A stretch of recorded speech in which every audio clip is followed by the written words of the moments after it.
Good evening, my dear colleagues. My name is Okhunev Dmitry. I'm a first-year postgraduate student of the Russian History Department. I would like to announce some results of my thesis, which is called Great October Revolution of 1917, Plans and Outcomes. Let us start from the main target of my dissertation. It consists of evaluation of the contribution of individuals to the revolutionary process in 1917, and the tasks are the following.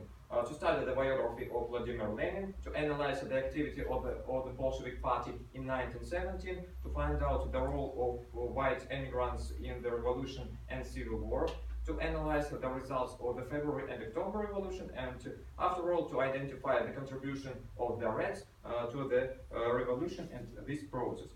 My hypothesis consists of the assumption that the Great October Revolution is a carefully planned and regular period in the history of Russia.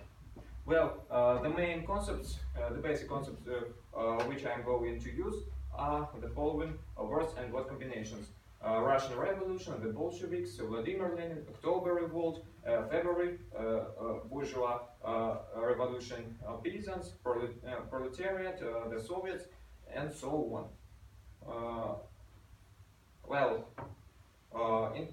In contrast to the February Revolution of 1917, which in many ways began unexpectedly, the professional revolutionaries, the October Revolution was the result of the conscious activity of radical political party, the Bolshevik Party, and its leader Vladimir Lenin. From the very beginning, Lenin in 1917 considered the provisional government to be bourgeois, not deserving of support, and pinned his hopes on the councils born during the revolution that would become an alternative system of government. And he told that the peculiarity of the current moment in Russia is the transition from the first stage of the revolution, which gave power to the bourgeoisie due to the insufficient consciousness and organization of the proletariat, to its second stage, which should give power to the hands of the proletariat and the poorest strata of the peasantry. The Bolshevik practically identified themselves with the nationalist separatist movement of the outskirts of the Russian Empire, using the slogan self-determination down to separation. Lenin sought to achieve the main goal, to gain power. The first time the Bolsheviks tried to seize power in early July of 1970, when they had not yet directed the course of events, but rather followed them. The speeches of Baltic sailors, soldiers of the Petrograd garrison, and workers of Petrograd factories were spontaneous. The revolutionary masses, propagandized by the Bolsheviks, demanded the overthrow of the bourgeois provisional government, the immediate cessation of the war, and the resolution of the land question by the complete elimination of landlordism. The July events turned into a serious political defeat for the Bolsheviks, and their influence in the country began to fall rapidly. Again, the chances of winning power were obtained in autumn of 1917 after the so-called Kornilov revolt. In August 1917, fearing a monarchical military plot, the provisional government cooperated with its recent enemies, the Bolsheviks, and the Bolshevik Party again intensified its activity. Further, Vladimir Lenin puts forward a plan for concrete political and economic transformation for the social revolution. The term Soviet power, born in the October days, began to denote a totalitarian political system which was not previously consciously conceived and planned. But in October 1917, the leaders of the Bolsheviks, Lenin and Trotsky, did not seek to foresee the consequences of the coup d'etat they had produced. As before, they pinned their hopes on the victory of revolution in the more developed countries of the West. Although from the very beginning Lenin designated the October Revolution as socialist, he did not fully consider it as such.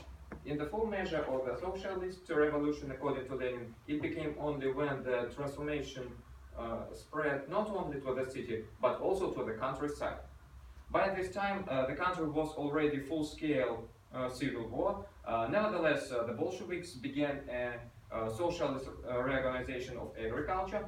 The course of the Bolsheviks to the immediate socialist revolution, the policy of war communism drew criticism for many prominent figures of the social democratic movement, both in Russia and in the West.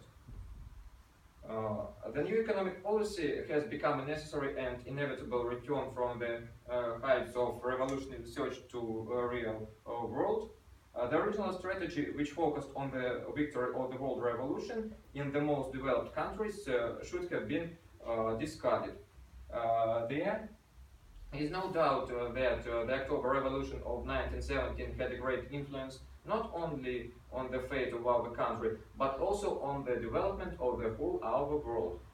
The experience accumulated over the last century must not be overlooked, avoiding the repetition of previous mistakes. The results of the October Revolution in our country cannot be assessed unambiguously. They suggest both negative and positive characteristics. The lessons learned allow us to conclude the revolutions are not only locomotives of history and qualities of the oppressed, as Karl Marx believed, but also were dramatic and even tragic social phenomena of a huge scale. And the results of revolutions are often different than those that their inspirers and participants count on. On the beginning of my research, I could decide some tasks. I have already learned the biography of Vladimir Lenin and other Bolsheviks. Now I know the actions of the Bolshevik party until 1917. Also, I have already analyzed the results of Great October Revolution. Next year, I'm going to find out the role of white immigrants in the revolution and civil war, and identify the contribution of the rest into the revolution. That's all. I have finished. Thank you very much for your attention. Have you got any questions to me? Well, you're more than welcome with all kinds of questions. It's a very controversial topic, don't you think so? Yes, I do. Oh. Okay, I'll try to answer Olga Solomonov's question. Well, this question is... Did they ask any question? Did they? I would like to comment on your maybe Remark. suggestion or demand. Oh, okay. Yes, this question is very discussive, yes, and now our history is rewriting. So we should come back to our historical facts and analyze them to make the truth exist. Yes. So it's being rewritten. Yes. So they are relevant for now. Well, Anya? Are the sources of your work freely available? Are they all in open access or not? Well, the sources of my work are available. If I could understand your question, you speak about the Price. Should you pay for each request? Make some requests? Yes, these sources are so expensive, but my scientific supervisor helped me to find all 70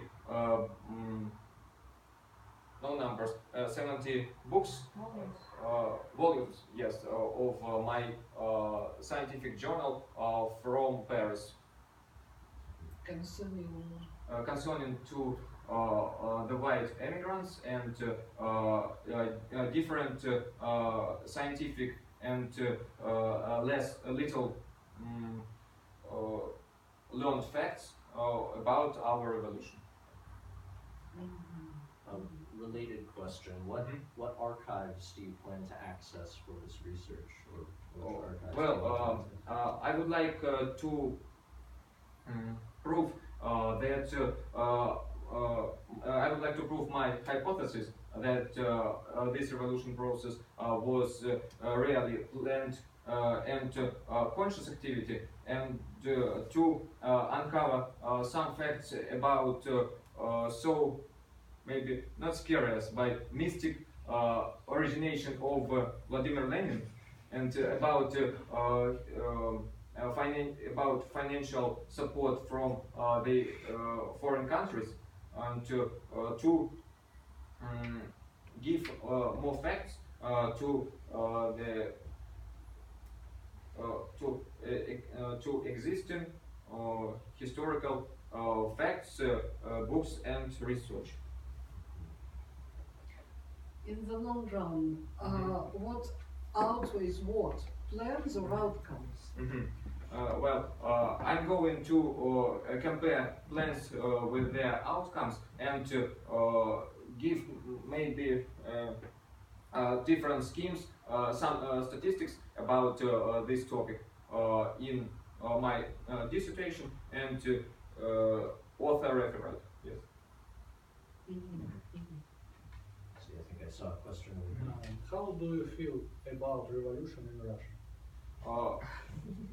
Your feelings towards revolution. I suppose this process was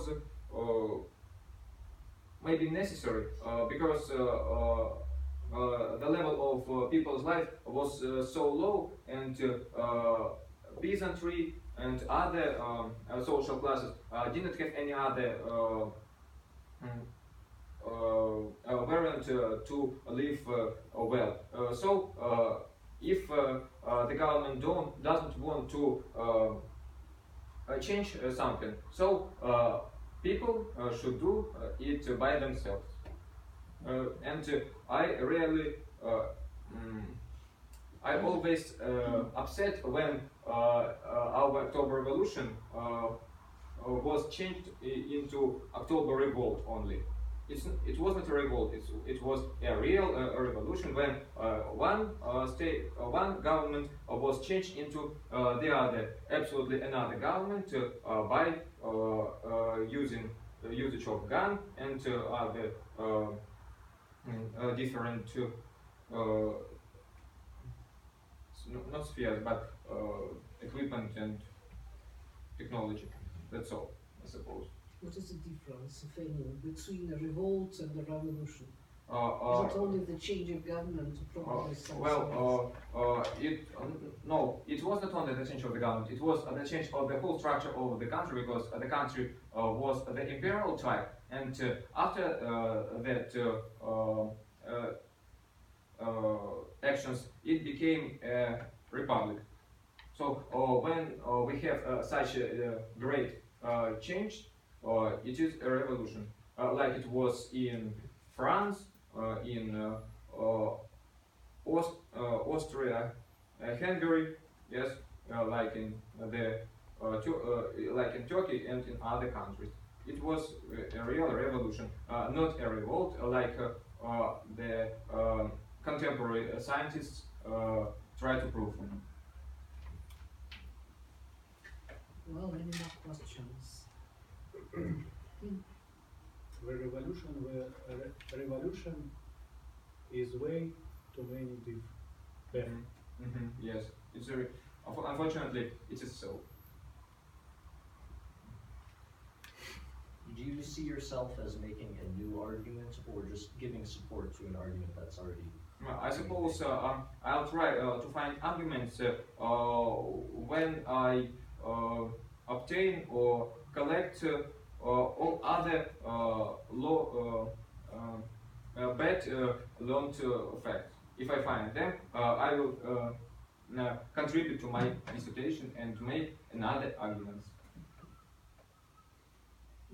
Will contribute to your dissertation and the progress of humanity, probably. Okay, maybe it will be so. Okay, thank you. You're welcome.